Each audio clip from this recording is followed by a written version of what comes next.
ફાલ્ગુન સુદ આજે 5મ છે, ગુરુવાર છે, 14/3/2024 વર્ષ છે. પ્રશ્ન યોગાનંદ સ્વામીનો છે.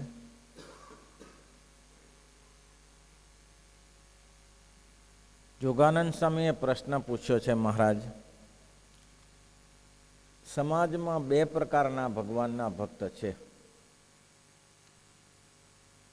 સંત કહો કે ભક્ત કહો, ભગવાન તો સંતન માટે કહ્યું છે.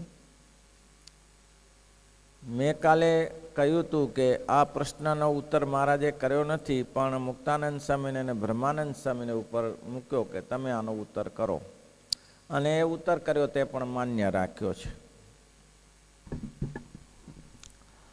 પ્રશ્ન એવો છે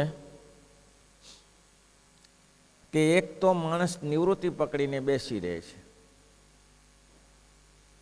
કંઈ સમાજનું કામ કરતો નથી, કોઈ સત્સંગનું કામ કરતો નથી, પણ ભજન કર્યા કરે છે, માળા કરે છે, કથા વાર્તા પોતાની રીતે વાંચન કરે, કથા વાર્તા થાય કે ન થાય, વાંચન કર્યા કરે છે અને માળા કર્યા કરે છે.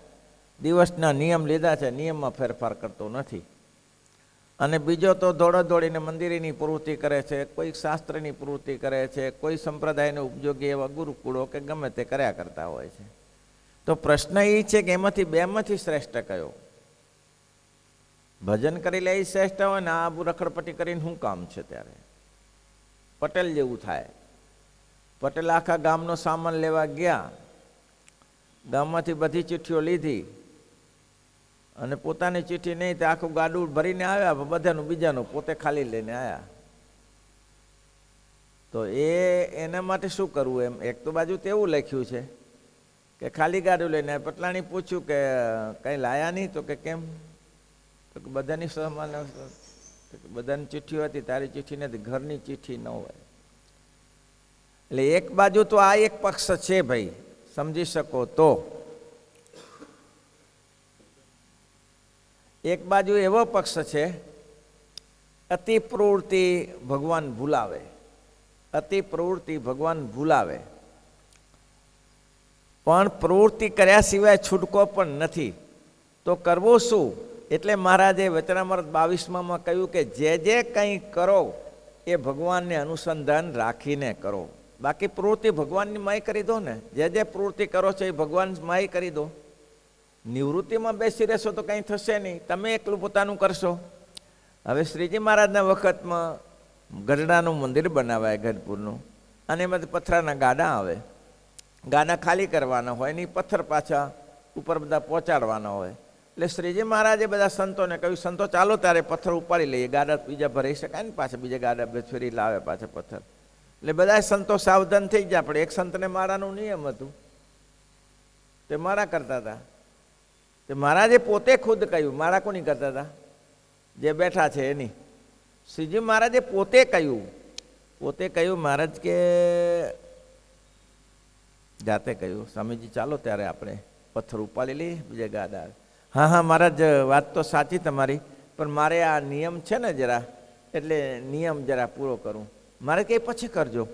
હા મહારાજ, એટલો નિયમ વધારે છે ને એટલે પૂરો થાય એવો નથી, એટલે હું મારા કરી લઉં અત્યારે.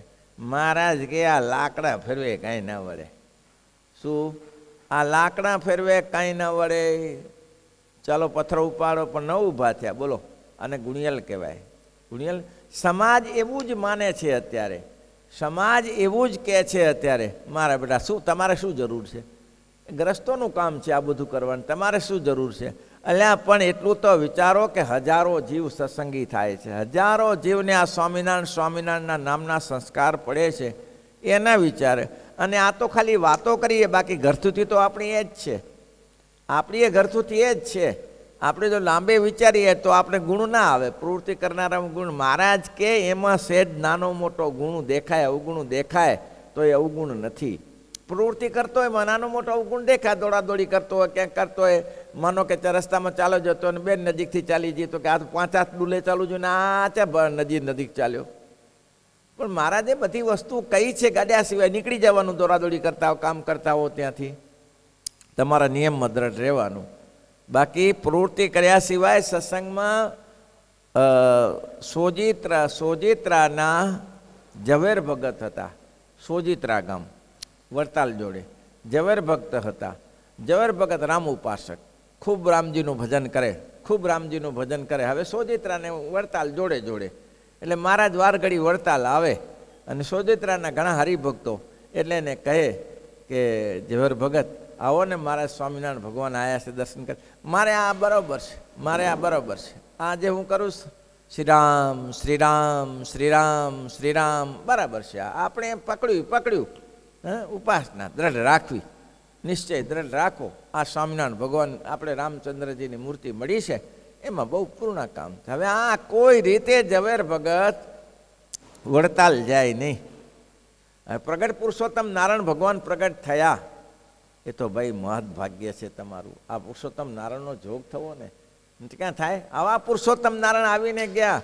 હજી એ પેલા પીરાણા વાળા એમ કહે છે, 5 જોડલા કાઢશે જીરે, પોતે હશે પરિબ્રહ્મ રે. હવે આ કીર્તન હજી ગાય છે. એ સ્વામિનારાયણ ભગવાન એવા થશે કે 5 સંતોના જોડલા કાઢશે અને દેશ દેશાંતરમાં સત્સંગનો વિસ્તાર કરશે. એ 5 જોડલા થઈએ ગયા, પોતે આવી એ સ્વામિનારાયણ ભગવાનની ગાદી ઉપર જઈને બેઠા, મહંતની ગાદી ઉપર પુરાણામાં. તો ગાદી ઉપર બેઠા અહીંયા કે બેઠા, અહીંયા કે આ તો મહંતની ગાદી છે. મારે કે મહંતે જ કીધું એટલે બે શું મહંતે કીધું એટલું ભાન નહીં પડતું, અહીંયા આવીને બેસી ગયા. લ્યો હવે ભગવાન પોતે આવ્યા તો ઓળખ્યા, અને હજી કે 5 જોડલા કાઢશે. શું 5 જોડલા? 50 કાઢે તો તમને કાંઈ ફેર ના પડે? ફેર પડે? આવું જીવનું અજ્ઞાન છે. પીરાણા પીરની વેરાઈ, એના માનતને અલ્ફી પહેરાવી. એનું માન સમજી ગયો, માન સમજી ગયો. જ્ઞાની હતો કે છે ભગવાન પુરુષોત્તમ નારાયણ, અને એ પોતે અલ્ફી ઉતારીને તૈયાર થઈ ગયો મહારાજ જોડે જવા. મહારાજ કે આમાં કંઈ વરે નહીં, ભગવાન ભજી લો, આવો મારે જો. ચાલો ત્યારે મહારાજ, પણ ના ઠેકાણું પડ્યું. હો, આખું ગામ પાછળ થયું. પછી મતિયા મળ્યા સહુ મળી, રોઈ માનતની અલ્ફી ઉતરાઈ. મતિયા ભેગા થઈને અલ્ફી ઉતરાવી. મહારાજ કે માનજી ચિંતા ન કરતા, આ મૂર્તિ યાદ રાખજો, આ મૂર્તિ યાદ રાખજો, અંતે તમને અમે લેવા આવીશું. ભલે મહારાજ, ભલે મહારાજ. બોલો, આવું છે ત્યારે ઓળખાય છે ભગવાન, મળ્યા તો ઓળખાય છે. અને એટલે મધ્યના 13નું વચનામૃત યાદ કર્યું તો મહારાજે કેવું કેવું કયું સરસ, ઓહો ગજબ કર્યો. મહારાજ કે આ તમને એટલો નિશ્ચય રાખજો, આ પ્રગટ ભગવાન મળ્યા છે, એ તમારું પૂર્ણ કામ ભગવાન. કેટલા વચનામૃતમાં મહારાજે સર્વોપરી પણ બતાવ્યું, છતાં લફંગોને કંઈ સમજાય નહીં કે આ ભગવાન કોણ છે એ સમજાતું નથી. બધું આપણે તો બધું હરખું. આપણે તો બધા હરખા. ચૂંડલી કોની પહેરી છે? સ્વામિનારાયણની. એટલે આ કથા કરતાં કરતાં એક જગ્યાએ દમ નીકળી ગયો. ક્યાં મેળ બેસે? આ પુરુષોત્તમ નારાયણ મળ્યા પછી એ ઝવેર ભગતને ભગવાન ઓળખાય નહીં. એક દિવસ રામચંદ્રજી ભગવાનની મૂર્તિમાંથી ભગવાને અવાજ આપ્યો કે ઝવેર, ઝવેર, કલ્યાણ કરવું હોય, અક્ષરધામમાં જવું હોય તો પ્રગટ ભગવાન પુરુષોત્તમ નારાયણ પૃથ્વી પર અત્યારે વિચરે છે, મળી લે, કામ થઈ જશે. અને જો કાલ સવારે એક સંતનું મંડળ આવશે અને 5 સંતો સાથે હશે, અને ગામને પાદરે બેસજે, અને ગામને પાદરે સંતના પગ પકડજે, અને તને કહે એ પ્રમાણે કરજે, અને ભગવાન સ્વામિનારાયણ તને ઓળખાવશે. ઓહો, એકવાર તો ઝવેર ભગતે કહ્યું કે આ કંઈક ભ્રાંતિ હશે. પછી ભગવાને ફરીથી હું બોલું છું, હું રામચંદ્રજી ભગવાન બોલું છું, સમજાય છે? હા પ્રભુ, હા, જા તારું કલ્યાણ કરી લે. હો, રોકડું કલ્યાણ છે. રોકડું કલ્યાણ છે. જો ભાઈ, આ મહારાજ પ્રવૃત્તિ માટે લખું છું કે શ્રીજી મહારાજ શું કરતા હતા. અને એ ઝવેર ભગત બીજે દી સવારે હવે ઊભા થાય. રાત્રે ઊંઘ આવે, રાત્રે ઊંઘ આવે આવું ભગવાન શ્રી હરિએ કીધું. આખી રાત્રિ જાગ્યો એ માણસ, અને ગામને પાદરે વડ નીચે જઈને બેઠો. અને ત્યાં સુકાનંદ સ્વામી ત્યાંથી આવ્યા સંતોનું મંડળ લઈને. ઢળી પડ્યો પગમાં. અરે બાપા, રહેવા દો, રહેવા દો. અરે મહારાજ, મારું કલ્યાણ કરો, મારું કલ્યાણ કરો, મારો મોક્ષ કરો. અરે તમારો મોક્ષ થયેલો જ છે. અરે મહારાજ, નહીં નહીં, મને મારા ભગવાન સ્વામિનારાયણ. મહારાજ કે આવો. ત્યાં જઈને બેઠા રામજી મંદિરે, અને પછી કંઠી પહેરાવી અને સત્સંગી કર્યા. સત્સંગી કર્યા પછી વડતાલ આવ્યા. વડતાલમાં ત્યારે મંદિરનું કામ ચાલે. શ્રીજી મહારાજ પાસે બેઠા. આહા હા હા, અદ્ભુત. પછી તો મહિમા કંઈ કહેવો પડે. એક ફેરા પુરુષોત્તમ નારાયણ રામચંદ્રજી ભગવાને કહ્યું, પછી કંઈ મહિમા કહેવો પડે? પછી તો શું મહિમાની વાત, મહારાજની સાથે મહિમા લાગ્યો. પણ મહારાજ શું કરે, પેલા રામચંદ્રજી ભગવાને કહ્યું તો ખરું, પણ મહારાજ મંદિરના નકશાઓ દોરે ને આ કરે ને તે કરે ને. એક ફેરા તો ચાલ્યું. પછી તો ઝવેર ભગત છોડે નહીં, વાર ઘડી આવે ને જાય. રામચંદ્રજી ભગવાને કહ્યું છે, ખોટું જરૂર હોય, એ પુરુષોત્તમ નારાયણ છે. એક દિવસ મહારાજ શેરડી ખાતા હતા, ચટાઈ પાથરીને બેઠેલા, શેરડી ખાય ચપોથી છોલી છોલીને, અને ઝવેર ભગત આવ્યા. મહારાજે ઝવેર ભગતને કહ્યું, લ્યો ભગત શેરડી ખાઓ. ત્યારે હવે આ શેરડી ખાય અને ઝવેર ભગતને શેરડી આપી. એટલે મહારાજે કહ્યું, ઝવેર ભગત કે મહારાજ અક્ષરધામમાં અહીંયા શું કરતા હતા? અહીં કાનજી કડિયાને બોલાવીને મહારાજ નકશા ચિતરતા હતા. અને મહારાજ નકશા કેવી રીતે ચિત્રે? કાનજી કડિયાને કે જો હાથેથી લીટા દોરે, શેરડી ખાતા જાય, આંગળીથી જમીન ઉપર લીટા દોરે. આ પાયો આ રીતનો, આ દિવાલ અહીંયા આવશે, આ દિવાલ અહીંયા આવશે, આવી રીતે. તો ઝવેર ભગતે મહારાજને પૂછ્યું કે મહારાજ જે અહીં પ્રગટ સ્વરૂપ બિરાજે છે એ અક્ષરધામમાં સ્વરૂપ કેવું હશે? મહારાજ કે આ છે જ. પાછા મહારાજ ચાલુ થઈ ગયા કાનજી કડિયાને કહીને કે આ નકશો આમ લેજો, આ ગર્ભાશય અહીંયા બનાવજો, ગર્ભગૃહ અહીંયા બનાવતા, અહીં આ લક્ષ્મીનારાયણ દેવ આવશે, અહીં ધર્મ વખતે હરે કૃષ્ણ, અહીંયા મારું સ્વરૂપ આવશે. આ રીતે મૂર્તિઓ તમે ગર્ભાશય ગર્ભગૃહ બનાવો. ફરી વાર પૂછ્યું, મહારાજ મહારાજ આપનું અક્ષરધામમાં સ્વરૂપ કેવું હશે? મહારાજ કે આજ. વળી મહારાજ ચાલુ થઈ ગયા. ત્રીજી વાર ઝવેર ભક્તે પૂછ્યું કે મહારાજ હું એ પૂછું છું કે આપનું અક્ષરધામમાં સ્વરૂપ કેવું છે?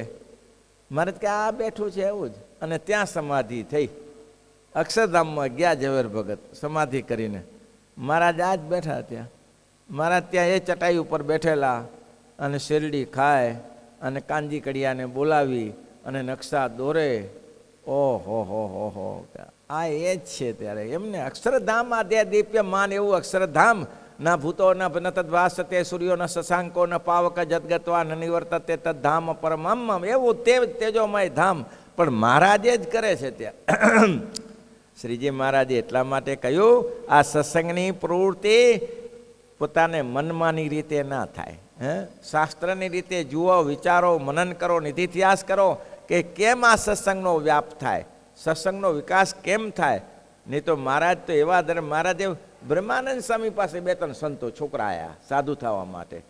એ સાધુ થવા માટે બ્રહ્માનંદ સ્વામી કે ભલે આવ્યા, ભલે આવો, આ મંદિરનું કામ ચાલે છે, લ્યો પેલા તો માટીના બધા મકાનો બનાવવાના, માટી કૂદી કૂદીને આ માટી કૂદો, માટી કૂંડો, એટલે માટી કૂંડે અને પછી તગારા ભરીને આપે અને દિવાલો તૈયાર થાય. એટલે અઠવાડિયું 15 દિવસ થયું. પહેલાંને વિચાર આવ્યો કે આમને એમ ક્યાં સુધી ચાલશે?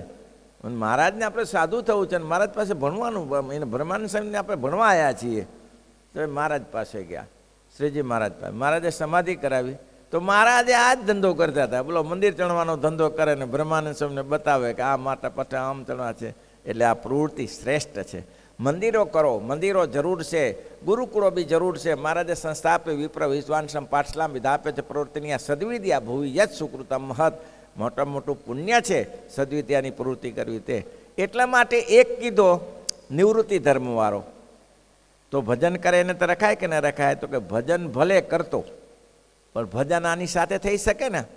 ભજન ના થાય તો સ્વામિનારાયણ સ્વામિનારાયણ સ્વામિનારાયણ સ્વામિનારાયણ સતત કામ ન થઈ શકે. એવો પ્રેક્ટિસ કરો ને, એવો અભ્યાસ કરો ને, ભગવાનના નામની સાથે બધું કામ કરતા શીખો ને. એટલે એવો અભ્યાસ ક્યાં કરે? ખાવામાં ઠેકાણું પડતું નથી. ખાતી વેળાએ 10-15 કોડિયા 25 કોડિયા ખાવાના હોય, એમાંય ભગવાન યાદ કરતો નથી, પછી બીજા ધંધામાં ચાથી યાદ કરે? આ મૂર્ખામી અજ્ઞાનતા છે માણસનું ભાઈ. એટલે શ્રીજી મહારાજ કહે છે કે એક તો એવો છે કે નિવૃત્તિ પકડીને ભજન બેઠો, કે નિવૃત્તિ પકડીને એટલે કે આ ટૂંટી વાળીને બેસીને જ રહ્યો, કથા પોતાની રીતે વાંચે છે, વર્ણન કરે છે, જે કરે છે મારા કર્યા કરે છે. એ કેવો છે? મહારાજ કે બોજા રૂપ છે. એ મેં કાલે કીધું હતું કે બોજા રૂપ છે. આ સંપ્રદાયમાં બોજો છે, કાંઈ કરતો નથી, ખાઈ પીને પડ્યો રહેશે, ભલે ભજન કર્યા કરે છે. અરે કાંઈક તો કામ કરવું જોઈએ. એક નિવૃત્તિવાળાની મેં કાલે વાત કરી હતી. બીજો અર્થાર્થી છે. અર્થાર્થી એટલે પોતાના ઉદ્યમ કરે છે, પોતાના ઘરનાનું પોષણ કરે. ઘણા લોકો એવા હોય છે કે લાખો રૂપિયા કરોડો રૂપિયા પડ્યા હોય છે, પણ થાય છે શું કરોડો રૂપિયાનું? કાંઈ લેવા દેવા નહીં. ઘરનું ખીચડું પકાવે અને ઘરના લોકોનું પોષણ કરે, પોતાના કુટુંબ માટે લાખો ખર્ચી નાખે, પણ એ ભગવાનના ભક્ત માટે કે સમાજ માટે રૂપિયો વાપરતો નથી. કંજૂસનો બાપ છે. અરે પોતે હરખું ઘણા તો એવા કંજૂસ છે કે કરોડો ભેગા કરે છે, પણ પેટ પોતાના સંતાનો માટે પૈસા વાપરતા નથી. અવાય મૂર્ખા ભગવાન પડ્યા છે મહારાજ કે. તો એ અર્થાર્થી છે. એ કેવો છે?